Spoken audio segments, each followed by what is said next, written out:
Check. What's up, guys? Have you ever met your childhood hero? I just did like 10 minutes ago, and I'm so excited to meet him today. This is the man, the myth, the legend, the most famous person from my hometown, 4-time NFL Pro Bowler and the 49ers quarterback, Gilroy's finest, Jeff Garcia. Liam, thank you, man. Appreciate that. Yeah. No, awesome, bud. It is an absolute trip to meet you, man. And me growing up as a little kid, the two things you need to know about Gilroy, California is the first one is that we're the garlic capital of the world. And the second is that Jeff Garcia is like our pride and joy. And it was like crazy. Raised in Gilroy my whole life and coming from elementary school to middle school to high school, like your name is like a source of light. Your name is a source of inspiration. Your name is a source of dedication and perseverance. And one of my favorite fun facts is, dude, I literally had your poster in my wall, or on my wall in my childhood room. And you with Garrison Hurst and T.O. Yep. I was telling my team that, and I was like, dude, what a unbelievable blessing. I get to sit here, and what crazy coincidence you live in San Diego. So yeah, no. Appreciate your time, man. For a hometown kid like myself, to be able to represent the hometown and play for that childhood team that I grew up watching Joe Montana, watching Ronnie Lott, Jerry Rice, all those great Niners of the 80s and 90s as a young person growing up and wanting to emulate them, and then all of a sudden realizing that dream, man, it was just unbelievable. But always feeling like I'm just the kid from Gilroy. Yes, you know, I'm just the kid that grew up on a farm, small town. Yeah. Really connected to my roots, wanting to lead by example and show others that, hey, you don't have to be the 5-star recruit, but if you have a want and a will within you, that just heart and that mentality that you're going to continue to strive and drive yourself to the top of that mountain, you could get there, you know? And I feel like I was a perfect example of that. I wasn't recruited out of high school, went to the junior college in our hometown, you know, played for my dad, who really was the legend of Gilroy in a lot of ways. Sure. Everybody knows my dad. And your grandpa, right? And my grandfather was a high school football coach, teacher there. So a lot of the older Gilroyans know who my grandfather is. They know who my dad is. Just being able to follow in that path, those footsteps, and be mentored by them in a lot of ways, because what they really lived and portrayed was what I wanted to be. My dad being a college football coach, my grandfather played professionally coming out of college at Kansas State. Those things that are part of my family and part of the lineage, I wanted to continue in some sort of way. I didn't know it'd be as a professional football player, and I don't think anybody would have looked at me coming out of high school and said, oh, he's gonna play in the pros. That guy is like unbelievable. No, it wasn't like that. I mean, I was a good athlete and I was a starter, but I wasn't somebody who was just lighting the world on fire. It took a while, you know, and I'm thankful for all the great support that I've always had from Gilroy and the youth like yourself, you know, growing up knowing that there was somebody from our hometown that made it. You know, because there weren't a lot of those guys growing up. And for me to be that hometown guy that played for the hometown team was remarkable. You couldn't make it up, man. No. You couldn't make it up. And it's funny, we're a fragrance company, right? And like, there's a lot of things in business that, in my opinion, are so replicable or so translatable, rather, in sports, right? It's like your training, right? Like you getting to a certain goal, right? And then the goal not being done, right? It's always continuing to work and continue to be hungry. One of the main things that you talk about in your story is opportunity. And I find that so fucking cool, you know? And you say it a lot. You say, hey, just be prepared. Wait for your moment. And when your moment does come, don't squander that opportunity, right? And I think for me coming out of Gilroy, me having that chip on my shoulder was a real thing. And going to Sonoma State, a really small school, and graduating, and I really loved it. And then living in San Francisco, and I worked in tech for 6 years. The people sitting next to me are going to Harvard, Stanford, USC, the nicest schools that you could think of. And they're like, where did you go? And I was like, Sonoma State. And they're like, where's that? And they're like, where are you from? And I'm like, Gilroy. They're like, where's that? Right? And I think that chip on my shoulder, I think it started off kind of like begrudgingly, but as you get older and as you get more confident in your craft, you then realize that all of that struggle or all of that chip really does make you who you are and really creates these intrinsic skills and character traits that are so strong. And that becomes your superpower. I think now in my 30s, I understand that. Where did you live in Gilroy? Just over the railroad tracks. No Little way. country home, about 4 acres out there. Parents are still there. No, they're still there? Oh yeah, great home. And it was an old chicken ranch. Yes. They had these long barns in the back. Yes, I remember those. That were full of chicken crates. My dad had cattle growing up. We had cows, so we had pastures that we'd have to change pipes, feed the cows. You know, country living. I wanted to be in town with my buddies playing in the streets and at the park and all the things, but I had to make sure the cows were fed, change the pipes, mow the lawns, whatever the case may be, just growing up on a farm, you know, farm responsibilities. So, you know, in a lot of ways, those somewhat created a work ethic in me, you know, a responsibility as a young kid. And, you know, we went through some trials and tribulations as a family. I lost a brother and a sister at a young age. Memorial Day weekend, 1977. Actually, my brother's birthday is about to come up here in a couple days, but we were camping, fishing up in the Mammoth Lakes, and we lost him in the river, and he drowned, and he was only 6 years old. I was 7. We were a year and 11 days apart. And then literally, you were that close. We were real close. Goodness. He was my, you know, he was my guy. What was my his best name? friend, Jason. Jason. So my oldest son is named Jason after his brother, after his uncle. I love that. After my brother. So then a year and 2 months later, my sister Kimberly was riding in the back of my dad's truck. And we used to do that as kids, ride in the back of trucks, especially in Gilroy, right? And she fell out and suffered blows to her head, and we lost her, and she was only 5 years old. So my family, my parents went through the worst losses that you could ever imagine as parents. And me being a parent to 4 kids now, I couldn't imagine losing mine and losing one and having to still function. My mom still had to function because I had 2 younger sisters, myself, so there were still 3 of us. She had to function through that. My dad just dove into work, coaching, teaching, driving tractor, which at 84 years old, he still drives tractor today. Yeah, I'm very blessed that, you know, somehow, some way, my parents made it through those difficult times and stuck together and, you know, showed an example of what getting through adversity is all about, struggle. Oh my goodness. I mean, because it was real, you know? And I appreciate you sharing that. And when I was doing more research on our interview, like when I found that out, I didn't know that growing up, obviously. That, at such a young age, when did you realize that would kind of it probably changed your life, really, in a lot of different ways, but how did it change your life in terms of it seems like you're a great positive guy, back to the opportunity part, where you're like, dude, I'm just going to keep working. Did you know that kind of like right when those events happened, or did it kind of take a little while? Well, I think my mindset when I was that age was not to disappoint my parents anymore.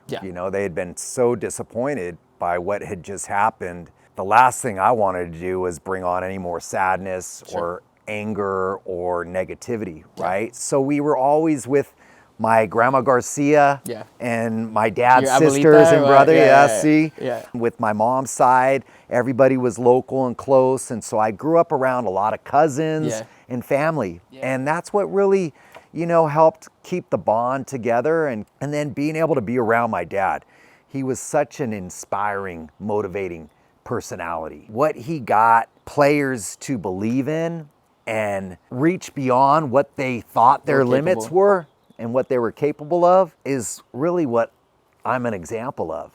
And being able to watch that and how he inspired and motivated those 18 to 19, 20-year-old young men, which I looked up to and idolized and wanted to be like when I was a kid. And then finally getting to play for my dad because I wasn't recruited coming out of high school was just one of the best experiences that I ever had. Your story is just like unbelievable. Like as I was getting ready for this interview, I was like, every single hurdle this dude just like kicks down the door, dude. Like, and I think it's like back to why you've inspired me for my whole life. It's like the representation you have, not even just in the Hispanic community, which is amazing, right? For your Mexican background.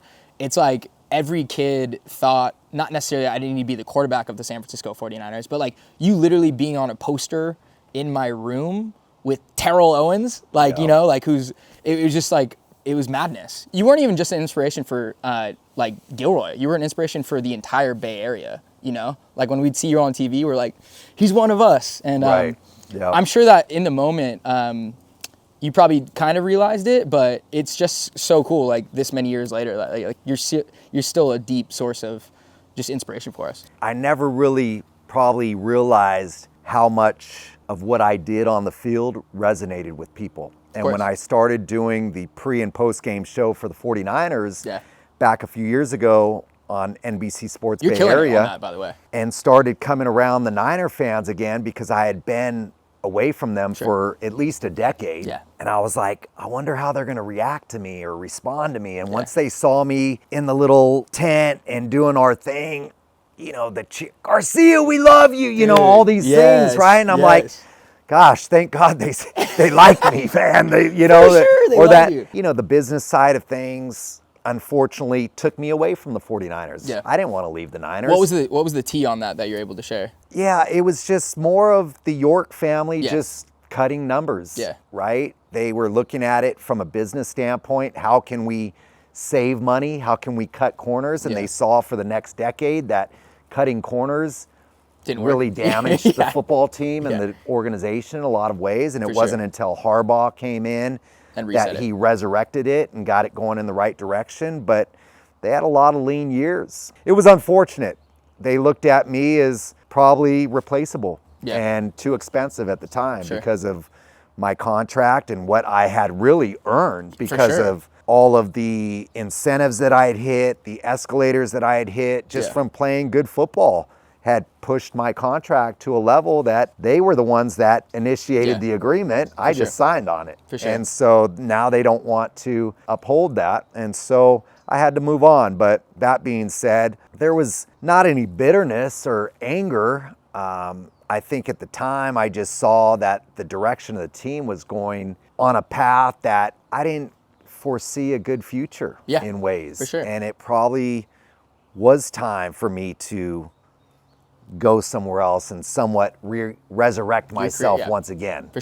Bring back that grit and that mentality of having that chip and just wanting to prove myself. And not that I ever lost that, but you get to a point where they fire Mariucci. Who's my guy? That was my guy. And that was I really a situation where I felt like, again, you're making changes to the team that don't need to be made. We had gone from a turnover, changing the old Niners back to being young again, competitive again, winning, going to the playoffs, second round of the playoffs, and then they fire the head coach. And it was a battle of egos at the time. It was Terry Donahue being the GM, the Yorks trying to find their way in the ownership side of it. And, you know, it happens. It happens. My advantage was that my mentality of how to play the game was ahead of others. And I was tough. I was a all grit, no quit. Bro, like, I've seen you like die on the field. I'm like, dude, this was crazy. Literally, I remember hitting kids and snot just flying out of my nose, man.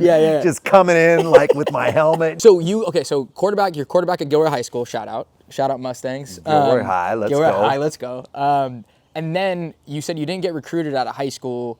And so then you ended up playing with your dad at Gav for like how many years? For 1 year. For 1 year. And then at Gav, then you get recruited to D1 San Jose State, just up the road. Did you just light it up your JC year? So I did. I actually had a really good... Right.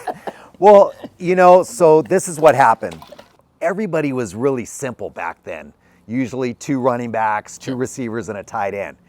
Well, Washington State was starting to spread it out. Drew Bledsoe was going to be their quarterback. Oh, wow. And so my dad wanted me to gray shirt. So red shirting is when you're still in school full time. Okay. A gray shirt is you go to school part time, so your eligibility, your clock doesn't start. Okay. So then when I was set to play the next year, he went up to Washington State with his coaching staff and met with the coaches on how they ran their system. No way. So when he came back down, obviously after spending a few days there, we incorporated a spread offense. Okay.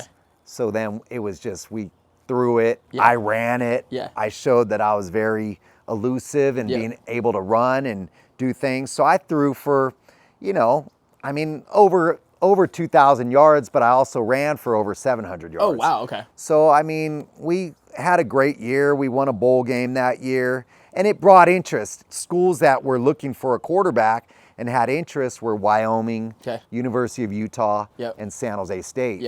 And at the time, I just thought, well, San Jose State's close to home. They had a good program because they heavily recruited the junior college athletes. They were competitive. And so I decided to sign with San Jose State and stay close. Yeah. What was the thought process then? You're like, okay, cool. I'm 21, almost 21 now, or 21 at the time, and you're like, I'm assuming college went good, but you're still. Did you think you were gonna get drafted at all, or no? Not really. Not until probably going into that senior year and hearing some of the talk that was out there. Yeah. And obviously, my junior year, I was first team all conference, and I was a sophomore All-American. Sweet. Those sort of things that were happening around me were giving me reason to believe that there might be an opportunity at the next level. Got it. The thing about going to San Jose State at the time was I was recruited by one coach who ended up getting fired before I even stepped on campus. So I had already committed to this coach. Yeah. Then he got fired in the spring. Damn. So the coach that they hired was there for 2 years. So I redshirted and played 1 year under that coach. Yeah. He left to Stanford. I got a new coach my junior year. After that 1 year, he left to the Chicago Bears and got my third head coach in 3 years. Damn. And 3 new systems each year. Yeah. You got Alex Smith. New terminology. Yeah, exactly. Yeah. Having to learn all new offense every single year. And eventually it took its toll. For sure. Took its toll on recruiting, took its toll on our offense. I was still productive. Yeah. Played in the East-West Shrine All-Star game, ended up being the MVP in the All-Star game. Don't get it twisted. He's still rocking it. I mean, still, stepping up and showing that I'm capable. But, at that point, coming out that year, everybody was looking for the Troy Aikman lookalike. 6'4", 225, those type of guys. Yeah. Prototype, they were looking for that big, strong arm guy, and for whatever reason, they had their doubts in me. Sure. Right? No matter what my film showed, what my ability showed. I mean, Bill Walsh was saying, hey, this guy has what it takes. He said that? Yeah, I mean, he was coaching at Stanford at the time. Yeah. He's like, that Garcia kid, he did Joe Montana-like things on the field today. And so I ended up meeting with Bill. I went to Stanford. He was a former San Jose State. Yeah. I went to meet with Bill, and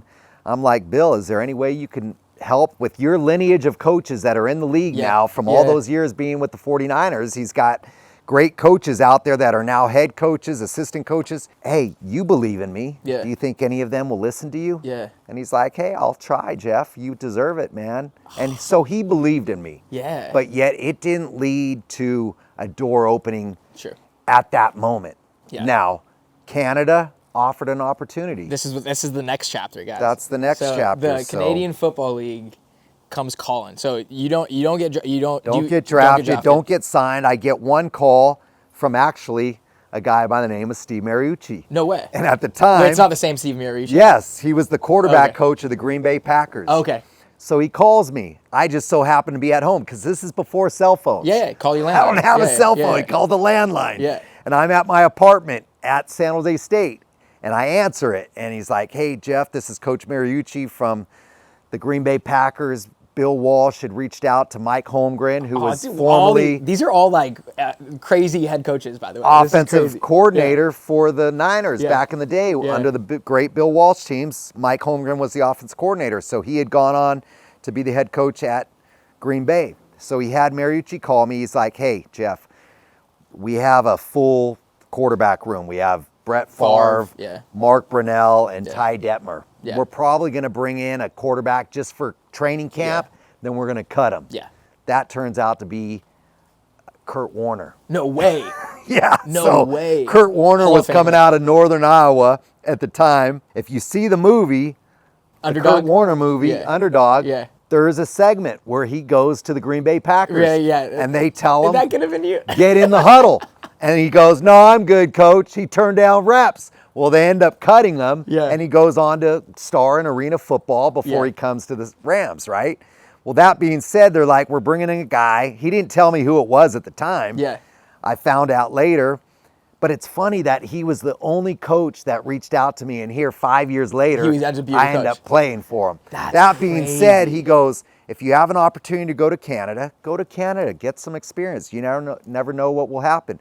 Well, the Calgary Stampeders had my rights, so to speak. So they come calling and you're like, all right, well, you have my rights. How does that whole process work for them? Yeah, so they sent me a contract, right? Okay. So, and now I'm back home. I'm living at home. Yeah. You're on the farm. I'm on the farm and I'm training and, you know, just staying active. Yeah.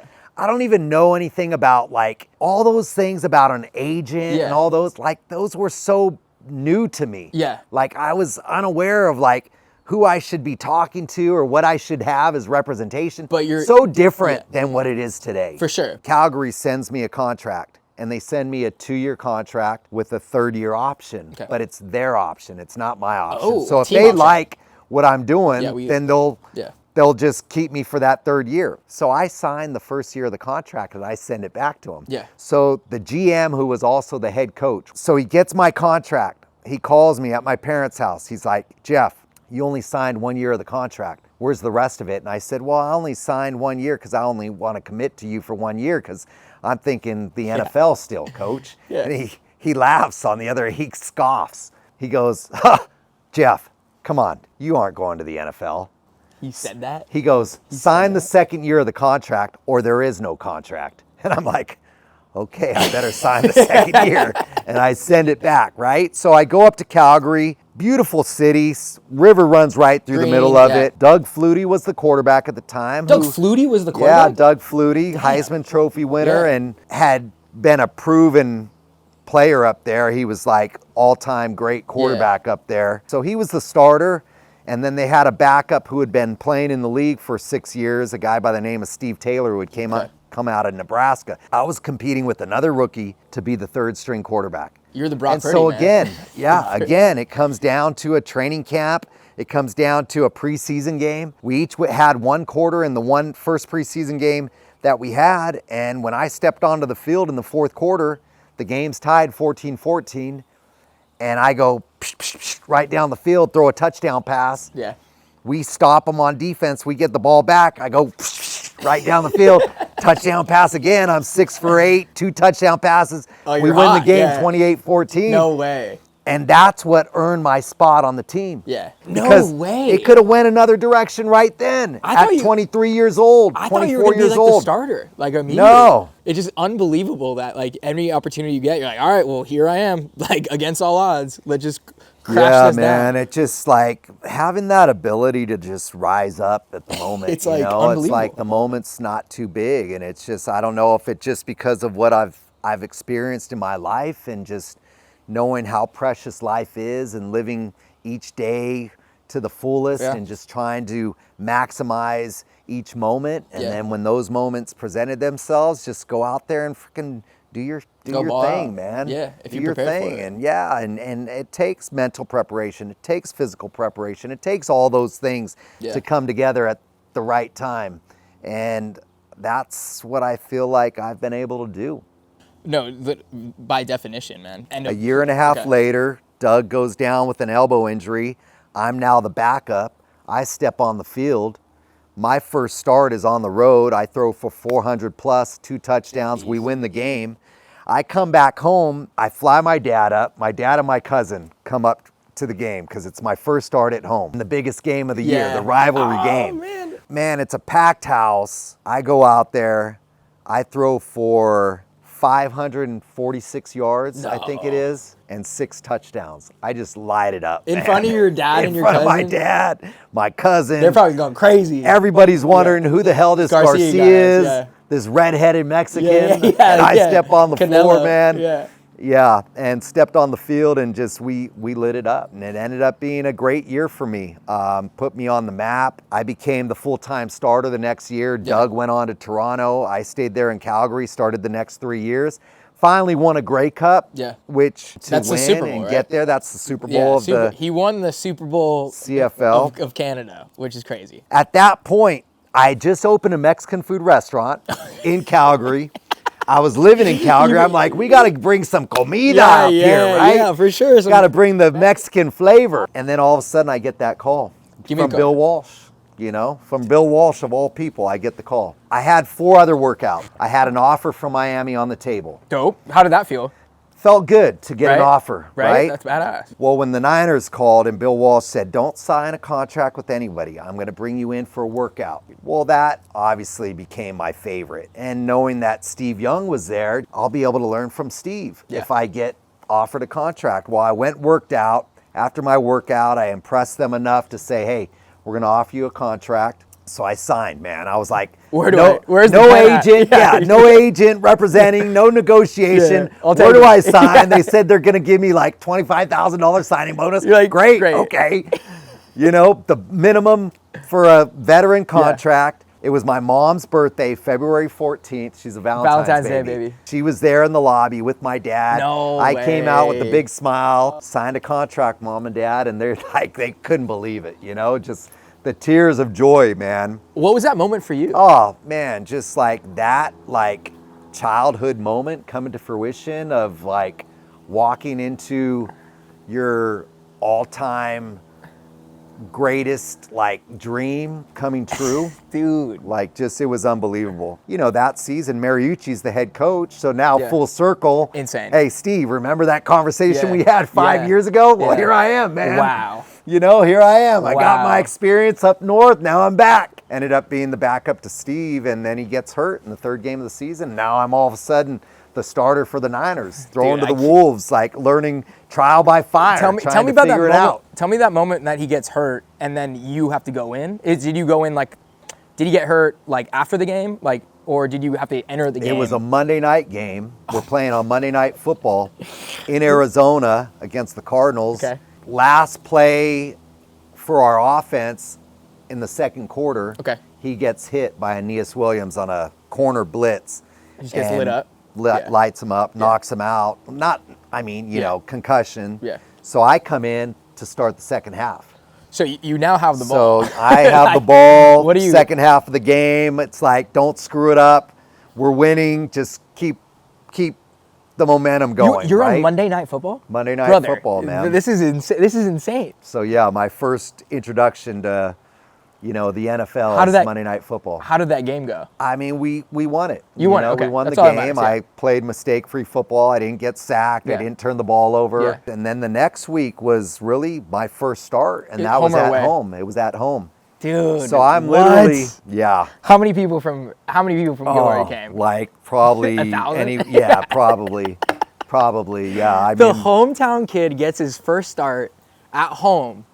Oh, dude, tell me that feeling. The tailgate was in full. The Garcias were out, man. Full go. Garcia, man. The burritos, the carne asada. The tequila, it was bro. going, Let's go. All I can remember, I remember the game, but I remember the drive up to Candlestick. You know how you could see it off on the corner, to the right side? So I'm driving up, and I see the stadium off in the distance, and the chills just start to go down my spine. I have chills. I'm like, I'm going to be announced on this day, running out onto that field in front of the hometown in the red crowd, and gold, man. my family, everything, man. And so I get there, and obviously I was hyped. I was excited. Go out there, have a solid game, throw for 220 plus.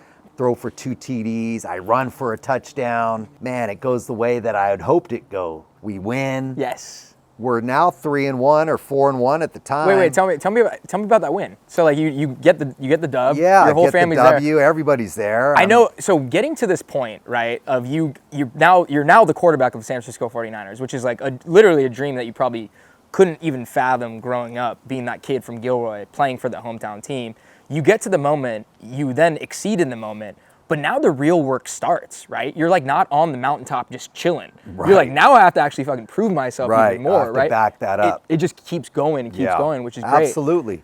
I mean, the thoughts were, okay, I can do this. Cool. I'm not saying it came easy, but I was successful. I made good decisions. I was accurate, did the things that I needed to do to lead the team. So now can I do that 2 weeks in a row, 3 weeks in a row? Sure. Well, I quickly found out that there was a big struggle that was going to happen. All of a sudden teams now see you on film. They know how to defend you. Got you. And also there was a reality that was taking place with that team. It had gotten kind of old. Okay. We were an older team. They had held on to guys too long. Who were some names that were like on that team? Ken Norton Jr. Yeah, was still on that team. Merton Hanks was still on that okay. team. He was the safety that had played a lot of years. Obviously, the guys that were still excelling, Bryant Young was still a big-time player for that team. Garrison Hurst was injured. Boy, dude. He was injured at the time, but Jerry Rice was on the team. Was that a trip throwing to Jerry? Oh, yeah. Yeah, because like, I ran wait, into you had Jerry and T.O., or you didn't have T.O. yet? Jerry and T.O. Dude, so I had both. Jerry and T.O.? Yeah. Oh, my God. That's crazy. Yeah. So I ran into Jerry at a bar downtown San Jose when I was going to San Jose State. No shit. And I walked up to him, and he's drinking a beer there, hanging by himself, and I go, "Hey, Jerry, I'm Jeff Garcia. I play quarterback here at San Jose State. Oh, nice to meet you, Jeff." I'm like, "Hey, one day I'm going to be throwing touchdown passes to you, You said man." that? Yeah. You said that? He goes, "Okay, Jeff, we'll see." And I'm like, "Oh, yeah, I'm sure he hears that one a lot, right?" No. Well, way. I didn't bring it up to him. Somebody else did, though. That being said, I had Jerry there for 2 years, had T.O. for the 5 years that I was there. I got back on the field for the last 5 games of the year. Okay. Our outcomes didn't really change, but our production as an offense changed. Okay. I was more in rhythm. Yeah. I was making better decisions. I was playing with confidence. Yeah. I wasn't burdening, because the major change that I was looking at and listening to all the noise outside of the building was that the only difference is that Steve Young isn't the quarterback. Yeah. It's this guy, Jeff Garcia. Yeah. That's why they're not winning football games. Of course. You're the easy and scapegoat. so I'm like shouldering that and listening to it. Yeah. And you can't drink that poison. No, you cannot. It'll kill you. Yeah. Which then the next year, the year 2000, we won a couple more games. We still were struggling, especially on the defensive side, but I set a record for passing yards. I threw for 30 plus touchdowns. I went to the Pro Bowl. Yeah. Offensively, we were lighting it up. Yeah. And that's where I really started to come into my own. Yeah. What was the moment that, if there was a moment, thinking back on those first couple years, at making a Pro Bowl, and then you're surrounded by all these stars, right? Yep. All your peers. The dude from Gilroy, California, San Jose State, Calgary Stampeders, like, you're looking around, similarly to what I was saying about the kids that I sat next to in SF, like, you're like, dude, I belong here, you know? Yeah. How was that feeling at the Pro Bowl? You're in Hawaii probably, right? Yeah, we were in you're talking Hawaii, shit with man. freaking whoever, right? You know, just being around the greats of the NFL, right? Yeah. Whether it was the AFC or the NFC, just being around those guys and kind of feeling my way out there, because I'm like, shoot, kind of the new guy on the block, For sure. right? And feeling like I had earned the accolades. The next year is when things really started to turn around for our team. Yeah. Where we were able to get back to the playoffs. We were able to put together a great year. We were 12-4. Yeah. We were able to be very successful on the field. We were younger. Yeah. We were Hungry. feisty. Yeah. We were hungry, you know, and it was really coming together as a team in a quick turnover. For sure. For you, what are some of the moments that you remember that you're like, damn, dude, I'm here. Like, I got it. Because it seems, obviously you're working all the time and you're not complacent, but was there sometimes you could kind of stop and smell the roses a bit? I mean, I felt like because of the path that I took, that I was always I had to fight. fighting, you know, trying to prove myself, trying to prove my worth. But there was also the outside noise, and sometimes even management who was like, what else is out there? Yeah. Is there somebody? How would you hear those things? You know, like toward the end of my career, I think the biggest one that I had to face was after my 2007 season with the Buccaneers. I lead them to the NFC South title. Crazy, Which the year before they had a losing record. Yep. I go to the Pro Bowl, and then in the offseason, I hear Gruden looking at Brett Favre and possibly bringing Brett Favre in. And I'm like, dude, man, what more do I have to do for you? For sure. You know, you've been recruiting me to come to Tampa since I became a free agent after I left San Francisco in 03. Yeah. And that's why I signed in Tampa, because I knew that I'd have a chance to compete to be the starter, which I earned, and I became the starter in 07, go to the Pro Bowl, go to the playoffs. Now I'm coming back for 08 in my second year of the contract, and there's talk of Brett Favre, and I'm just like, dude, come on, man. What do you want me to do here? I just bust my ass for you. Yeah. You know, I led you to the playoffs. I led you to a division title.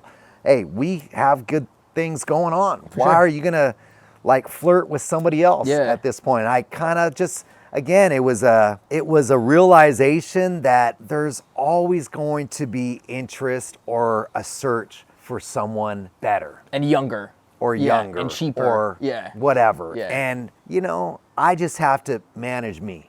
And that's all I can control. Between these years, I can only control me. I got interviewed after a training camp practice. They asked me about the noise that I had heard of Favre being somewhat recruited by Gruden. I said, well, John doesn't like to marry his quarterbacks. He just likes to date them. No way. You said that? Yeah, and I kind of laughed about it. That being said, I battled in '08, but '08 really kind of ended up being my last real season in the NFL. I ended up getting another one with Texans later at 41, getting signed with the Texans. But, I was blessed. I was blessed to have some great experiences and some struggles that, brought me back down to earth, reality, and had to build myself up again. And I think because I had to go through those moments, there was never a sense of being content. I think one of the hardest things that I had to come to terms with, or a word that I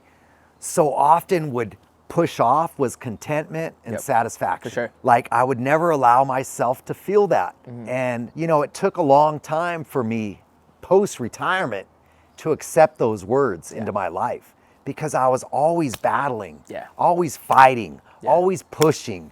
I was like, what's the next obstacle? What's the next mountain to climb? Just from a competitive standpoint, I would not accept contentment. For sure. Good and bad. Good and bad, because there's a lot to be thankful for. And I'm sitting here now able to look at the fruits of my labor and be like, man, what a career. Hey, I earned every step of it.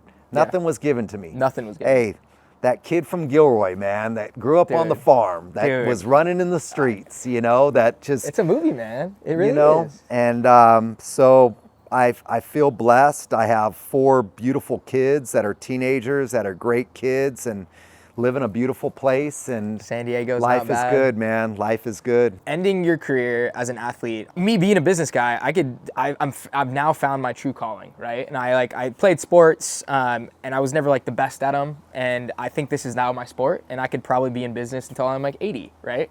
When you're playing football, and we'll just use that as an example, and you reach that point, you're 41, you sign with the Texans, as you said, and then it ends. How does that feel? Yeah, it felt empty. Yeah. It was a little bit of a loss, because you gravitate toward those moments of the locker room chemistry, the routine, which was huge. Just the excitement of playing in front of an audience, whether they were for you or against you. You're a gladiator. Totally. Yeah. And then you don't have that, and you try to replace that. Where is my passion now? Where is that interest going to be that I could just do it without thinking about it being work, right? Like sports, there's competition all around you, everywhere. Yeah. Also, like sports, there's the different levels of placement of where you can be in. Hey, are you in Nordstrom now, or are you still? We got a meeting with them on Monday. So you get to experience that in the business aspect of it. And so for me, that transition, I came into parenthood right as I was transitioning out of the game. We were having babies. I had babies at home. We had 4 in a row. They were all young and in diapers. And there was a pull, a gravitational pull to football. And so I started doing some one-on-one coaching locally and working with quarterbacks at the high school level, the middle school level, and then it went to the collegiate level, and some pros started to come around, and I was enjoying that. And then all of a sudden I get the call to coach. I've already lived my life in a sense. I'm not chasing a check. So why am I going to lose that time that I could be spending with my children? And I just decided at that point, I can't go down this path. I ask, and I know we're running low on time, I ask everyone this last question before I end interviews. It's, what do you play for? What does Jeff Garcia play for? I honestly play for others. My main goal and role in life today is to not only be a great leader and father for my children and help show them the way and be a great giver in that sort of way, teaching them hopefully the right things to do, but most importantly, being a great giver in life, giving back. And for me, how can I inspire, motivate, help others. And that really has become my outlook and what makes me happy and where my passion lies. It doesn't mean that I'm receiving a check or that I'm getting paid. I'm doing it because that's what I love to do. And I want to be able to build on that legacy of what I leave behind me when it's all said and done. Yeah. You know, I think there's still a huge chapter of my life that's yet to be written. I'm still young, even though I just turned 56, man. I still feel like I'm You're 56? a young, Dude, healthy, no, you're super lively person that wants to be active and wants to be influential in other people's lives. Well, you have, Jeff. You have, at least in this life, and to tens of, if not 100,000s or millions of people out there, man. Your story is deeply moving, and it is an unbelievable full circle moment for myself, for everyone in Gilroy, California, for everyone in the Bay Area, and for everyone that just comes from nothing. You know, the farm boy playing for his hometown team, overcoming all obstacles, and now living in the best city in the country. Jeff Garcia, thank you for your time. That's right, brother. man. Oh, hey, God. We got to present. Dude, no. We got to present Liam, man, with his I'm going to cry, dude. Garcia jersey, I'm I'm going to sign it specially, but all right, Dude, my man. oh my God, bro. I'm going to cry, man. This jersey is just like so sick.